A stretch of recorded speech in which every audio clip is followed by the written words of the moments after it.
Ahead of the thunderstorms, Cal OES pre-deployed additional fire engines and water tenders to Placer and Calaveras counties. Yeah, they are certainly prepared. Emergency crews are monitoring the risk for downpours and lightning strikes, of course. Your reporter covering Placer County, Connor McGill, is live for us in Auburn with a look at the situation right now. How does it look, Connor?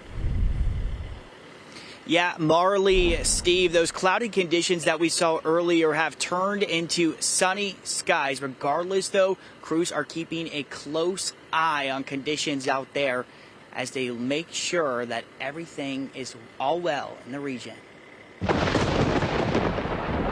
Lightning strikes don't need much to spark trouble. All it takes is 6 good lightning strikes to hit, and you can get yourself an ignition. And just this morning alone, we had one fire up near Grass Valley that got up to a quarter of an acre that was caused by a lightning ignition. Cal Fire on high alert as thunderstorms sweep through the Sierra.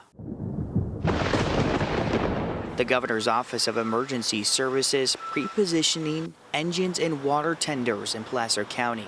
Other agencies are keeping an eye on the skies, too. We're monitoring for that potential for a heavy downpour that could result in flash flooding, and we're also watching for the wildfire.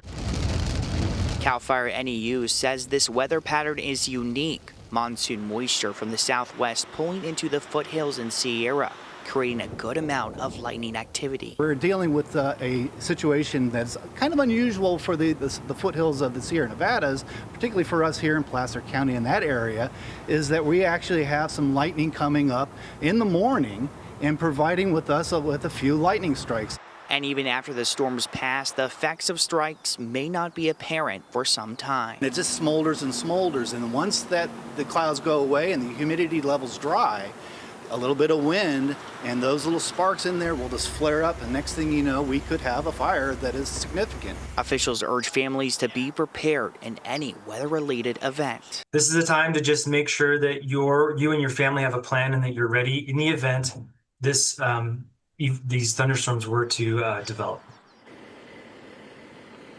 And that's the message tonight. Be ready. Cal Fire says they'll be monitoring conditions closely throughout the day.